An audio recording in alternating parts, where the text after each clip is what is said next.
nous voici de nouveau à la soufflerie Eiffel, à Paris, avec Benoît Blanchard qui va nous expliquer plus concrètement les mécanismes physiques du vent. Bonjour Benoît. Bonjour Simon, et bienvenue. Merci. Est-ce que tu peux nous expliquer concrètement qu'est-ce qu'on étudie dans ce bâtiment? Alors d'abord, tu es dans un bâtiment qui est un bâtiment un peu exceptionnel parce que c'est une soufflerie qui a été conçue, construite et utilisée par Gustave et qui est monument historique. C'est peut-être la plus ancienne soufflerie en fonctionnement au monde. Elle avait été faite pour le monde de l'aéronautique comme toutes les souffleries du siècle dernier. Mais déjà, Gustave Eiffel avait compris qu'on pouvait s'en servir pour plein d'autres choses. Pour l'automobile, pour le bâtiment, pour la tenue au vent des bâtiments. Est-ce que tu peux nous expliquer concrètement ce qu'est le phénomène vent? Alors le phénomène vent, il est assez complexe et puis il se décline à plusieurs échelles. Je dirais, pour l'anecdote, que la rotation de la Terre génère déjà, en très haute altitude, des vents, qui sont les forces de Coriolis, qui sont exprimées par la rotation de la Terre. Et puis, on va se rapprocher, je dirais, à l'échelle de la planète, où on va avoir des zones qui sont plus ou moins chaudes, plus ou moins humides, plus ou moins sèches. Et entre ces différentes zones, on va avoir des flux d'air qui vont se créer. Typiquement, pour l'île de la Réunion, c'est les alizés qui balayent l'île, qui sont des courants de sud-est et qui vont des zones froides vers les zones équatoriales qui sont plus chaudes. Et puis, au fur et à mesure qu'on va se rapprocher d'échelles plus petites, je vais reprendre l'île de la Réunion, le vent est modelé lui-même par la géographie, par la structure de l'île. On voit bien que ce volcan qui est en plein milieu de l'île de la Réunion va provoquer des courants autour de l'île qui sont liés à la géographie du site. Et puis, en se rapprochant à une échelle encore plus petite, eh bien, on va avoir des vents qui sont modelés par le sol, par la rugosité, par la construction qu'on va avoir. Et selon les endroits où on va avoir des vents qui sont différents dans leur structure, dans leur turbulence. Alors là, je prendrais plutôt l'exemple de Paris. On voit bien qu'un vent sur l'aéroport du Bourget, par exemple, sera différent de celui qu'on va avoir dans le cœur de Paris, puisque on va avoir un développement de couches limites et donc des vitesses de vent qui vont être plus faibles dans les zones très construites que dans les zones qui sont beaucoup moins construites. Et plus concrètement, du coup, le vent par rapport à l'acte de construire les bâtiments ou les villes, comment ça se modélise, comment vous étudiez ça?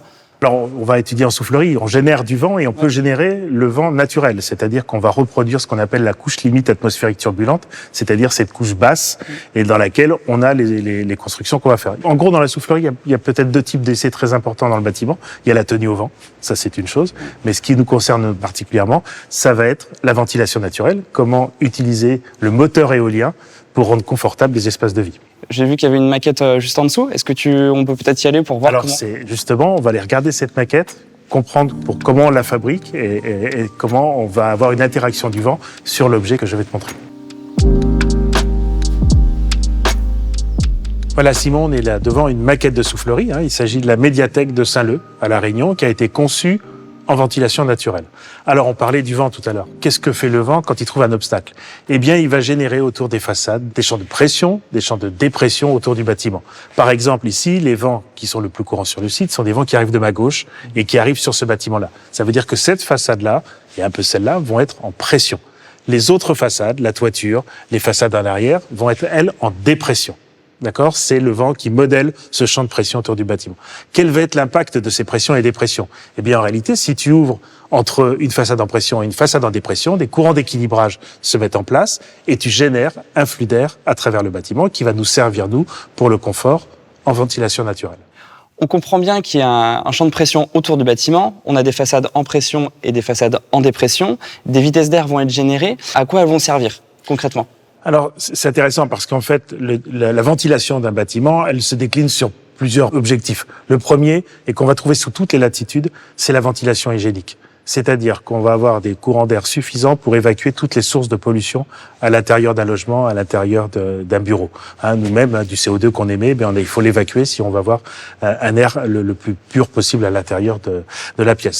C'est des volumes d'air qui sont entre 0 et 5 volumeurs, qui sont relativement faibles. Et puis, tu as une deuxième dimension, c'est la décharge thermique du bâtiment. C'est-à-dire qu'on va s'assurer que l'air à l'intérieur du bâtiment ne soit pas plus chaud que l'air à l'extérieur. Et c'est ce vent qui va, en balayant les espaces de vie, va permettre d'avoir une température d'air équivalente entre l'air intérieur et l'air extérieur. On évacue toutes les sources de chaleur à l'intérieur du bâtiment, qui peut être le rayonnement solaire, qui peut être ton ordinateur, ton téléphone portable, ta présence, tout ce qui émet qui est une charge thermique. Et puis, tu vas avoir une troisième dimension, et c'est celle qui nous intéresse le plus, ça va être celle de la ventilation naturelle. On est dans des volumes d'air qui sont au-delà de 60 volumeurs, c'est-à-dire que toutes les minutes, tu vas renouveler l'air de ta pièce, mais tu génères des vitesses suffisantes pour assurer le confort de l'occupant. En résumé, pour que les usagers soient en situation de confort, on doit évacuer les surcharges thermiques et apporter des vitesses d'air sur les usagers. Mais est-ce que c'est suffisant ? Non, tu as bien compris que la ventilation naturelle et la conception bioclimatique d'un bâtiment, c'est quelque chose qui est plus complexe et qui est très complet. En particulier, on va parler du soleil, qu'il n'y ait pas de rayonnement direct du soleil à l'intérieur des espaces où se trouvent les gens, qu'il y ait une espèce d'isolation thermique, que la ventilation naturelle que tu vas créer soit une ventilation qui soit gérée, que tu puisses contrôler.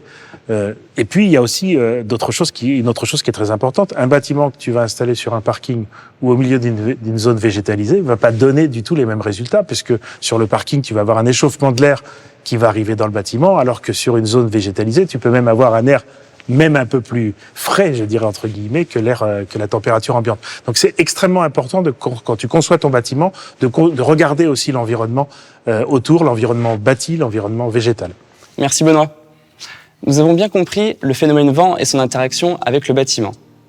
Dans le prochain module, nous allons comprendre plus en détail comment fonctionne la soufflerie et quels sont les applicatifs pour concevoir des projets architecturaux et urbains en ventilation naturelle.